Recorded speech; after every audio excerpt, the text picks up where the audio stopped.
Good day, and welcome to our first midweek SAJBD COVID update.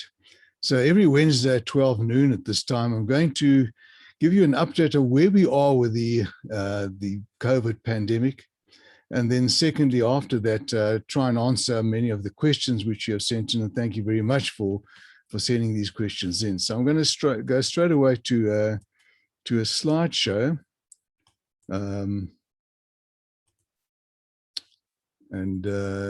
Yeah.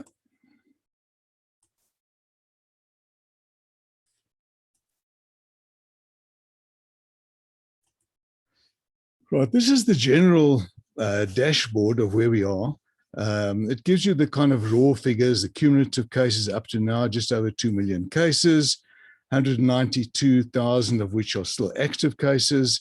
The cumulative fatalities, although this is probably a little bit low, not a little bit, it's probably quite low. The MRC estimates it should be about 2 or 3 times this figure. And then what we do look is the daily change. Now, this does, of course, fluctuate over a week, and what's probably a more accurate figure of how it's changing, I'll show you just now in the graphs. But this is where we are globally. South Africa is about 18th in the world in terms of the total number of cases. But also if you look at the cases per million population, and also if you look at the deaths per population, we're about 18th in the world, behind some of these European countries, cumulatively, of course, up to now.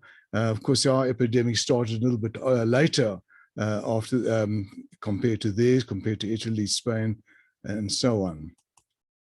But more importantly, let's look at where we are in terms of the waves. So you will recall that the first wave was in the winter of last year. That was due mainly to the original strains of the virus. And then in the summer of end of last year, beginning of this year, remember we had our second wave, which was largely driven by the beta variant of the virus. I'll come just now to explain what these variants mean. And then now, of course, we're in our third wave, which is driven by the Delta variant. So if we superimpose these waves one on top of each other, we can see that, in fact, our third wave is really the most severe wave of all. We are now topping just under 20,000 cases per 100,000 population, topping the 19,000 per 100,000 population of the second wave. And this is largely driven by the Gauteng province. You can see that Gauteng is much more, probably about 60% of all the cases in the country at the moment are in Gauteng. But there is a differential between the various provinces, as you can see over here. So each province really has its own particular kind of characteristic as the virus kind of moves through the country. And we saw this with the first wave and the second wave, that it starts in one of the regions of the country and then spreads. So this is where we are, the third wave here. Over here, you can see that it's considerably higher than the first and second waves in Gauteng. The only other province at the moment where the third wave is exceeding the first and second wave is the Northern Cape. Yeah.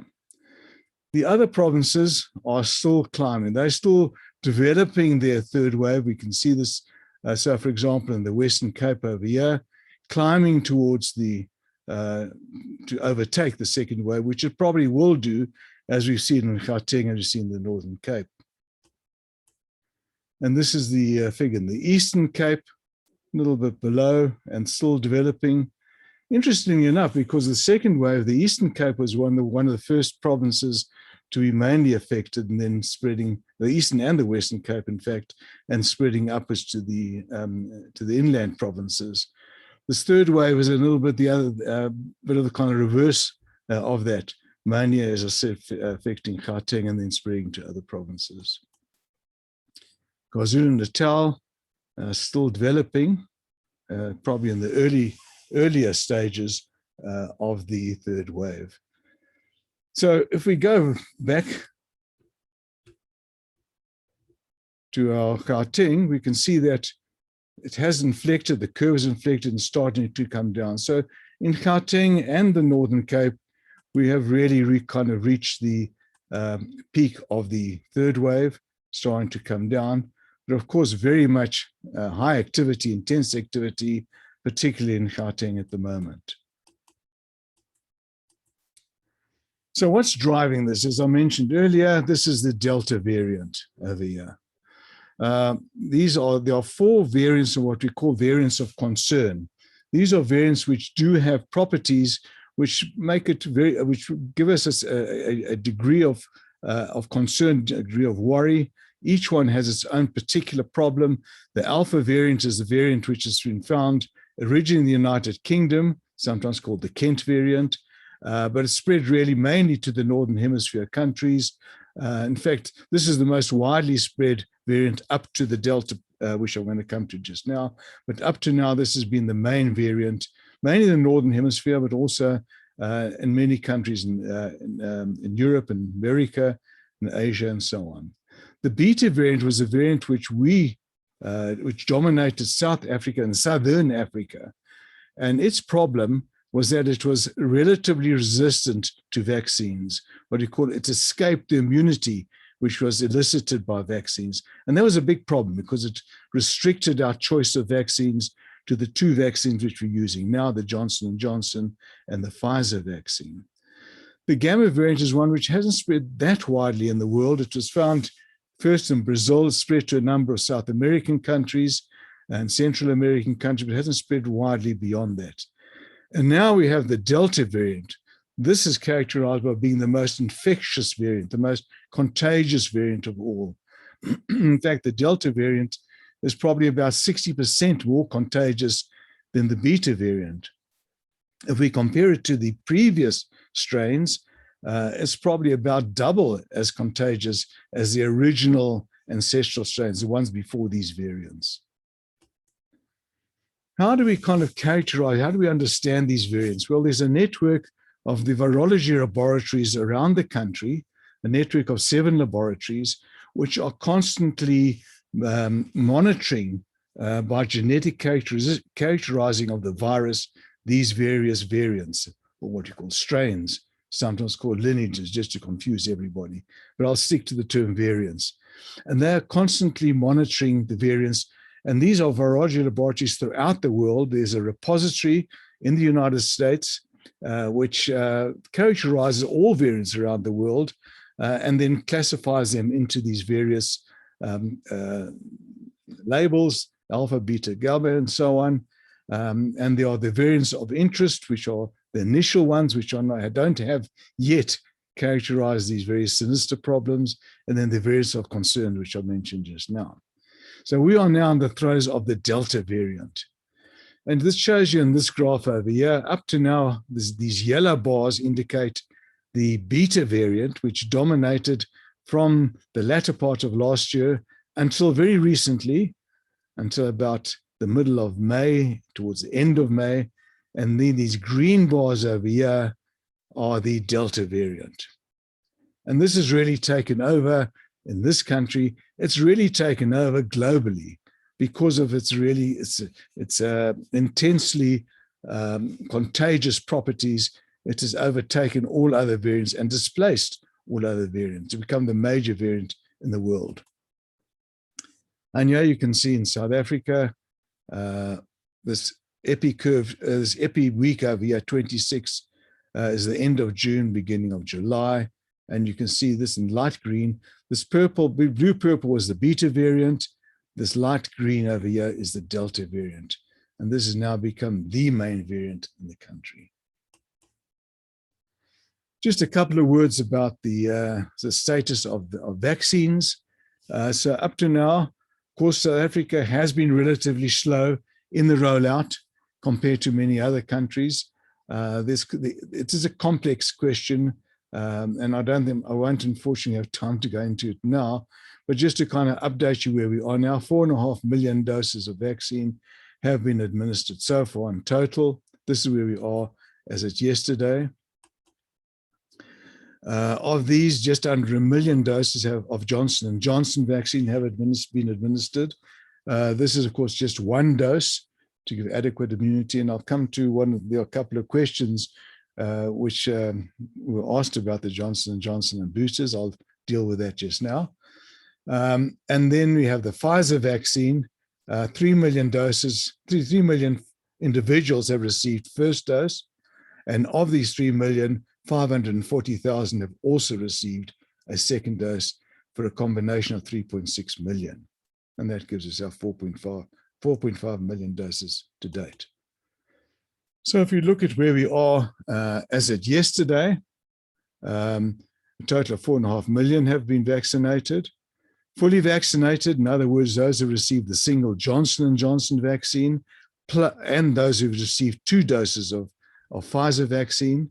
That's about 3.6% of the adult population over the age of 18, or if you look at the total population, 2.4%.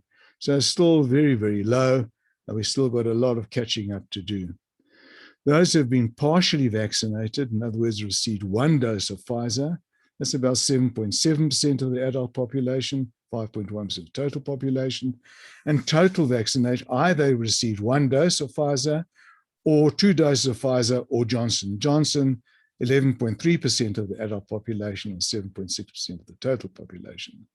So certainly it is considerably less than what you need to get to if you're going to look at population immunity. And just to wind up, because there's a lot of questions being asked, how effective are the vaccines that we're using up to now against the Delta variant, the one which is now our dominant variant? And this is probably about 90 to 95% of all strains of the virus are now the Delta variant. Remember, the Alpha variant was the one which is mainly found in the United Kingdom. And these are data which come from the United Kingdom, where they've looked at how effective these vaccines. AstraZeneca, which is used in the United Kingdom, we couldn't use it because of our Beta variant, but we are again looking at it because it is quite effective in terms of the Delta variant. But if we look at how effective these vaccines are in preventing symptomatic disease, in other words, any infection which gives you illness, and when talking about symptomatic, we really refer to mild or moderate illness. And this is the great majority of people that do get ill, are infected and get ill, will get mild to moderate illness. So with a Pfizer vaccine, which we're using, after 1 dose, not very effective in preventing minor illness, minor or mild or moderate illness. Similar figure to AstraZeneca, quite a bit less than with their Alpha virus, which we don't really get very much in this country. After 2 doses, however, the Pfizer is pretty effective against Delta, 88%. The AstraZeneca, 60%, again, somewhat less as compared to their Alpha virus. So against symptomatic disease, if you get 1 dose, you're not that well protected against mild illness. If you get 2 doses with the Delta virus, you're reasonably protected with the AstraZeneca, and you're pretty well protected with the Pfizer. Nevertheless, 88% means that 12% of individuals will still get mild infection, even with the Delta. By the way, with Beta, it's quite a bit lower than 88. It's more like 65% with the Pfizer against the Beta. But the Delta, which we now are facing, 88% is a pretty good figure. But really what we want to prevent is hospitalization. We want to prevent severe disease. And this is the one light at the end of the tunnel. This is the one thing which is a positive thing. And that's even after a single dose, after 1 dose of Pfizer, you're 94% protected against severe disease, hospitalization. And even with AstraZeneca, you're 71%, not quite as good, but not too bad, preventing against hospitalization. With 2 doses, it doesn't make too much difference. In fact, with the Pfizer, from 94 to 96, with the AstraZeneca, it does make quite a bit of difference. The AstraZeneca, with 2 doses, is going to be pretty effective to prevent the severe disease. And that's really what you want to get to, certainly in the early phases of the vaccination rollout, stopping people getting to hospital. So that's just basically where we are at the moment. And I'll now try and answer a number of the questions which have come up. I did get, and thank you very much, a lot of questions, but some of them I've actually grouped. And there are a number of questions which came up with regard to the Pfizer vaccine and the Johnson & Johnson vaccine in terms of the interval between the first and second doses of Pfizer, how long after one has been ill can one get Pfizer, should one get Pfizer vaccine, and also if one had Johnson & Johnson vaccine, is it necessary to get one booster or two boosters? So I'll deal with those quickly. First of all, the interval. Now, the trials which were done with the Pfizer vaccine initially, there was a 3-week interval. And that's how the vaccine was registered with the FDA in the United States. And that's the interval which has been widely used in America, a number of countries in Europe and Israel and so on. In the United Kingdom, they decided to try a much longer interval. And that actually also is comparable to many other vaccines like the hepatitis vaccine and papillomavirus, where there's in fact a 6-month interval between the two doses. But the United Kingdom, they went for a 12-week interval. It's also something we're actually also going to look at here. The reason for that initially was to stretch the doses to immunize as many people as rapidly as possible. But what they did found is that the immune response was actually somewhat better with that longer delay period, 12 weeks. The one problem with 12 weeks is that sometimes people forget to come back again, and there's what we call drop-off. People only come for the first and not for the second vaccine. And that's why we decided to shorten it to 6 weeks. And that's the South African recommendation of 42 days. Now, as you can see, and this is what a number of the questions, does it matter instead of 6 weeks if you come 7 weeks, or you come 8 weeks, or 9 weeks, or 10 weeks, or even 12 weeks, or even longer? It's not going to make much of a difference. The only thing is, of course, you want to be better protected. And that's why you want to do it as soon as possible. And that's why 6 weeks is sort of a compromise between the 3 weeks and the 12 weeks. We are maybe also going to look at 12 weeks. It's being considered at the moment. At the moment, it still is 6 weeks. But the point of what I want to make is not to worry if you have to delay your second dose beyond 6 weeks. It's not going to make that much of a difference. Then related to that is another question. People that have had the either tested positive or have been ill with COVID, how long, well, first of all, they should get the vaccine, even though they've had COVID. And then how long after recovery from COVID should they get the vaccine? And our recommendation is 4 weeks. Again, it's not as strict if it's 5 weeks or 6 weeks. I think a minimum of 4 weeks, and not less than 4 weeks. But they should wait that 4-week period. The reason is that they anyway have an immunity after being ill. And there are sometimes the minor side effects if the vaccine is done too close to after recovery from COVID. So a good period is 4 weeks. If it's 5 weeks or 6 weeks, also not serious, but a minimum of 4 weeks.